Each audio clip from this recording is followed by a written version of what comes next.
రాష్ట్రంలో ప్రతి నియోజకవర్గంలోనూ త్రిముఖ పోటీ నడుస్తోంది. కాంగ్రెస్, బీజేపీ, బీఆర్ఎస్ అభ్యర్థులు పోటీలో ఉంటే అసలు టఫ్ ఫైట్ ఎవరి మధ్య నడుస్తోంది? తెలంగాణ ఓటర్లు ఈ లోక్సభ ఎన్నికల్లో ఎవరికి పట్టం కట్టబోతున్నారు? రాష్ట్రంలో అధికారంలో ఉన్న కాంగ్రెస్కే మళ్ళీ ఓట్లేస్తారా, లేక మోడీ మేనియాతో బీజేపీని ఆదరిస్తారా? 10 ఏళ్లు పాలించి మళ్ళీ ఇప్పుడు తెలంగాణ వాదం ఎత్తుకున్న బీఆర్ఎస్ని మళ్ళీ భుజాన పెట్టుకుంటారా? తెలంగాణ ఓటర్ మనోగతంపై డయల్ న్యూస్ పల్స్ ఇప్పుడు చూద్దాం.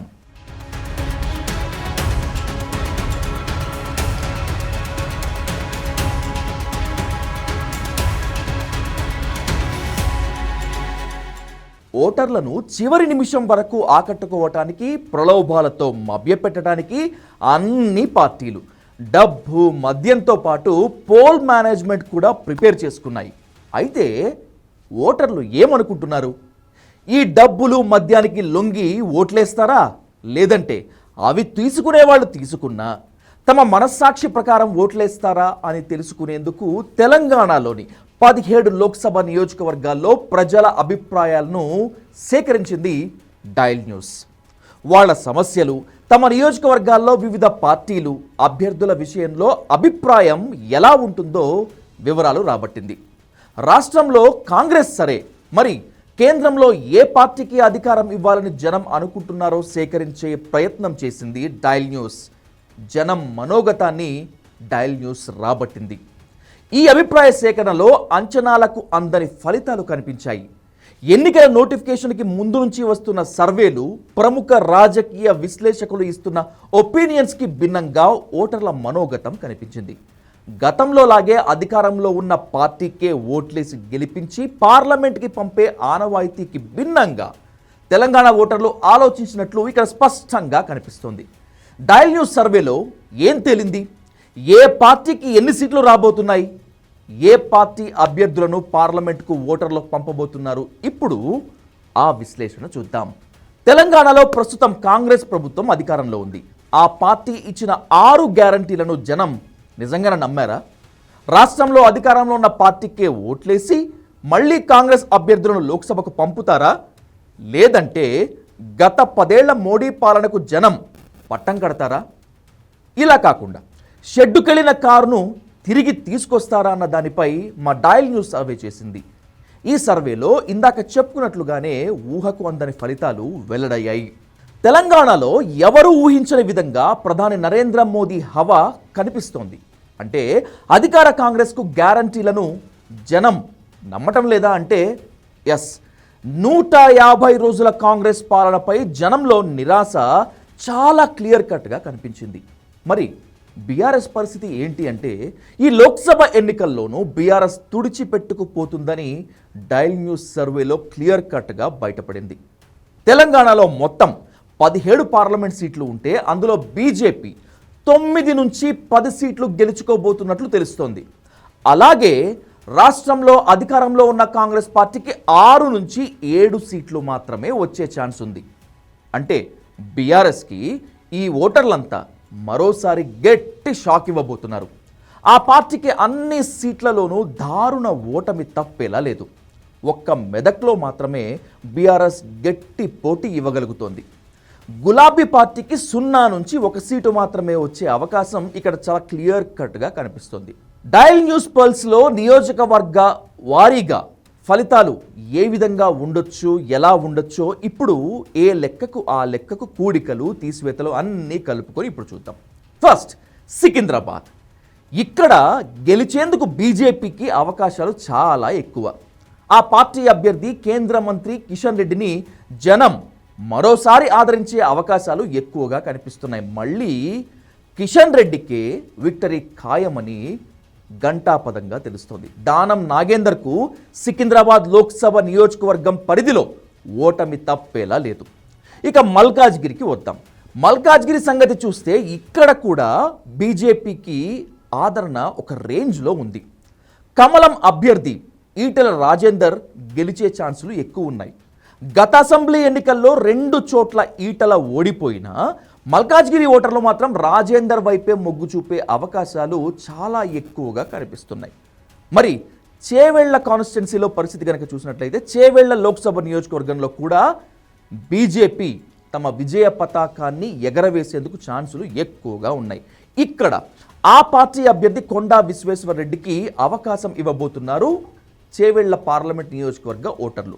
గెలిస్తే పని చేస్తాడన్న నమ్మకాన్ని ఆయనపై ఉంచినట్లే కనిపిస్తోంది. అలాగే పార్టీ మారి కాంగ్రెస్ నుంచి పోటీలో ఉన్న సిట్టింగ్ ఎంపీ రంజిత్ రెడ్డిని ఈసారి జనం ఆదరించే పరిస్థితి ఏమాత్రం కనిపించడం లేదు. నిజామాబాద్ లోక్సభ సీటు కూడా బీజేపీకే దక్కే ఛాన్స్ ఉంది. ఇక్కడ పోటీలో ఉన్న సిట్టింగ్ ఎంపీ ధర్మపురి అరవింద్ను అక్కడి ఓటర్లు మరోసారి గెలిపించుకోబోతున్నారు. కేంద్రంలో బీజేపీ వస్తేనే తమకు న్యాయం జరుగుతుందని ఇక్కడ ఓటర్లు మనస వాచ కర్మణ నమ్ముతున్నారు. ఇప్పుడు మెదక్కు వద్దాం. మెదక్ పార్లమెంట్ పరిధిలో కూడా బీజేపీకే ఎక్కువ ఛాన్స్ ఉంది. ఎందుకంటే ఇక్కడ నుంచి బరిలో ఉన్న రఘునందన్ రావుకు ఎలాగైనా ఛాన్స్ ఇవ్వాలని మెదక్ పార్లమెంట్ నియోజకవర్గ ఓటర్లు భావిస్తున్నట్లు తెలుస్తోంది. కానీ ఈ ఒక్క సీటులో బీఆర్ఎస్ అభ్యర్థి వెంకట్రామరెడ్డి చాలా టఫ్ ఫైట్ ఇవ్వబోతున్నారు కూడా. ఆ విశ్లేషణ తర్వాత చూద్దాం. ఇక ఆదిలాబాద్ విషయానికి వస్తే ఆదిలాబాద్ కూడా బీజేపీకి దక్కే అవకాశాలు ఉన్నాయి. గతంలో సిట్టింగ్ ఎంపీ బాబురావుకి కాకుండా నగేష్కు సీట్ ఇచ్చింది కమలం పార్టీ. అయినా సరే మరోసారి బీజేపీకి ఛాన్స్ ఇవ్వబోతున్నారు ఆదిలాబాద్ నియోజకవర్గ ఓటర్లు. మరి పెద్దపల్లి పరిస్థితి ఏంటి? పెద్దపల్లిని కూడా కాంగ్రెస్ గెలుచుకునే ఛాన్స్ ఉంది. ఇక్కడ పోటీలో ఉన్న గడ్డం వంశీకృష్ణను ఓటర్లు గెలుచుకునే ఛాన్స్ ఉంది. గడ్డం వెంకటస్వామి, వివేక్ వారసుడిగా వంశీకృష్ణ బరిలోకి దిగిన నేపథ్యంలో బీజేపీ కన్నా కూడా ఇక్కడ ఎక్కువగా కాంగ్రెస్కే విజయావకాశాలు ఉన్నట్లుగా కనిపిస్తున్నాయి. ఇక జహీరాబాద్ విషయానికి వస్తే జహీరాబాద్లోనూ బీజేపీకి ఎక్కువ విజయావకాశాలు ఉన్నాయి. బీబీ పాటిల్కి విజయం దక్కే అవకాశాలు క్లియర్ కట్గా కనిపిస్తున్నట్లు మనకు డయల్ న్యూస్ పల్స్లో బయటపడింది. మహబూబ్ నగర్ లోక్సభ నియోజకవర్గంలో బీజేపీ కాంగ్రెస్ మధ్య హై టగ్ ఆఫ్ వార్ నడుస్తుంది, టఫ్ ఫైట్ నడుస్తుంది. ఇక్కడ కాంగ్రెస్ నుంచి వంశీచంద్, బీజేపీ తరపున డీకే అరుణ పోటీలో ఉన్నారు. ఇద్దరి మధ్య టఫ్ ఫైట్ నడుస్తుంది. కమింగ్ టు నాగర్ కర్నూల్లో కాంగ్రెస్ గెలిచే అవకాశాలు ఎక్కువగా ఉన్నాయి. మల్లు రవికి ఇక్కడ ఎక్కువ ఛాన్సెస్ ఉన్నాయి. ఎందుకంటే ఈయన ఇంతకుముందు ఇక్కడ కూడా సిట్టింగ్ ఎంపీగా పనిచేసినటువంటి నేపథ్యంలో కాంగ్రెస్ హామీలు, కాంగ్రెస్ వేవ్ అంతా కూడా ఎక్కువ కలిసేటువంటి ఛాన్స్ ఇక్కడ ఎక్కువగా ఉంది. ఇక్కడ నల్గొండకు వద్దాం. నల్గొండకు వస్తే నల్గొండలో కాంగ్రెస్కు గెలిచే అవకాశాలు ఎక్కువగా ఉన్నాయి. కాంగ్రెస్ సీనియర్ నేత జానారెడ్డి వారసుడిగా రాజకీయాల్లోకి వచ్చినటువంటి రఘువీర్ రెడ్డిని నల్లగొండ ఓటర్లు గెలిపించబోతున్నారు.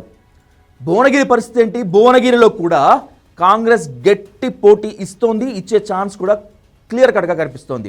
కాంగ్రెస్ నుంచి చామల కిరణ్ కుమార్ రెడ్డికి బీజేపీ అభ్యర్థి బూరా నర్సయ్య గౌడ్ గట్టిగా పోటీ ఇస్తున్నారు.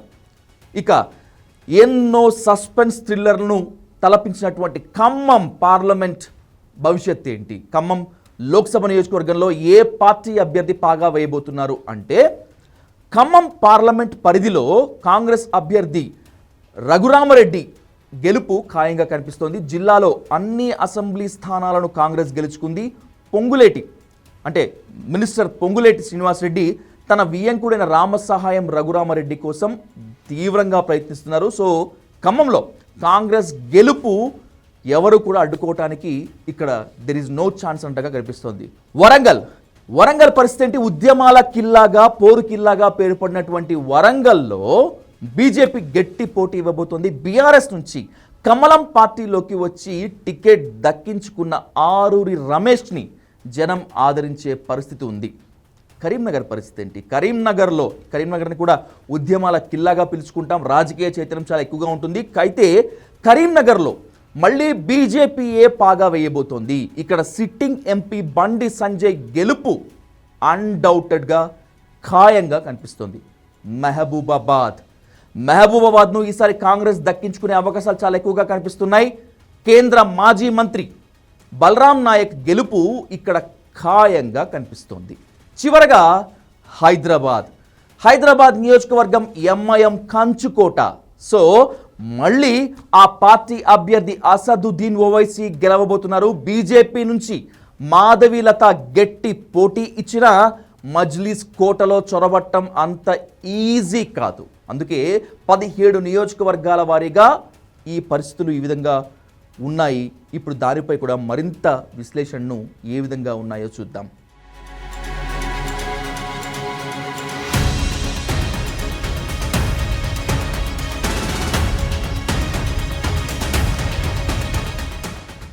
తెలంగాణ లోక్సభ నియోజకవర్గాల్లో బీజేపీ హవా కనిపిస్తోంది. మొత్తానికి ఇందాక చెప్పుకున్నట్లుగానే బీజేపీ దూసుకుపోతుంది. కానీ కొన్ని నియోజకవర్గాల్లో కాంగ్రెస్ బీజేపీ అభ్యర్థుల మధ్య నువ్వా నేనా అన్నట్లు టఫ్ ఫైట్ నడవబోతోంది.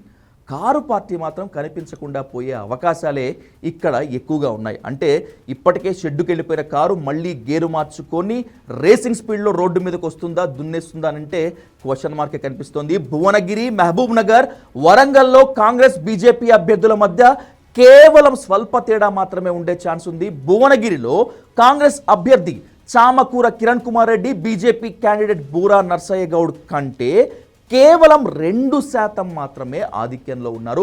పోలింగ్ నాటికి అక్కడ ఫలితం మారొచ్చు. అలాగే మహబూబ్ నగర్లో బీజేపీ అభ్యర్థి డీకే అరుణ, కాంగ్రెస్ అభ్యర్థి వంశీచంద్ రెడ్డి మధ్య కూడా గట్టి పోటీ ఉంది. ఇక్కడ ప్రస్తుతానికి డీకే అరుణ స్లైట్లీ మెజారిటీలో ఉన్నట్లు, అంటే స్వల్ప ఆధిక్యంలో 2% మాత్రమే ఆధిక్యంలో కనిపిస్తున్నారు. చివరి 2 రోజుల్లో కాంగ్రెస్ విజృంభిస్తే పోల్ మేనేజ్మెంట్ను బట్టి ఫలితం మారొచ్చని భావిస్తున్నారు. వరంగల్ ఎస్సీ నియోజకవర్గంలో బీజేపీ అభ్యర్థి ఆరూరి రమేష్, కాంగ్రెస్ అభ్యర్థి కడియం కావ్య మధ్య కూడా గట్టి పోటీ ఉంది. ప్రస్తుతానికి బీజేపీ ఆధిక్యంలో ఉన్నప్పటికీ స్వల్ప తేడాతో అంచనాలు తారుమారయ్యే అవకాశాలు ఎక్కువగా కనిపిస్తున్నాయి. ఇక మెదక్ సంగతి చూసుకుంటే ఇక్కడ బీజేపీ అభ్యర్థి రఘునందన్ రావు, బీఆర్ఎస్ క్యాండిడేట్ వెంకట్రామరెడ్డి మధ్య టఫ్ ఫైట్ కనిపిస్తోంది. తెలంగాణ మొత్తంలో గులాబీ పార్టీ గట్టి పోటీ ఇచ్చేది ఈ ఒక్క సీటులో మాత్రమే. ఒక్క బీజేపీ బీఆర్ఎస్ మధ్య కేవలం స్వల్ప తేడా మాత్రమే ఉంది. బీజేపీ అభ్యర్థి రఘునందన్ ఎక్కువగా ఇక్కడ గెలిచే అవకాశాలు ఎక్కువగా ఉన్నట్లు మన డయల్ న్యూస్ సర్వేలో బయటపడింది. మొత్తం మీద తెలంగాణలో 17 లోక్సభ సీట్లలో బీజేపీకి 9 నుంచి 10 స్థానాలు, కాంగ్రెస్కు 6 నుంచి 7 స్థానాలు, ఎంఐఎంకు 1 సీటు, బీఆర్ఎస్కు 1 లేదా అసలు ఆ సీట్లు కూడా రాకపోయే అవకాశాలు ఎక్కువగా కనిపిస్తున్నాయి. ప్రజల నాడిని పట్టినటువంటి డయల్ న్యూస్ ఇచ్చినటువంటి పల్స్ ఇది.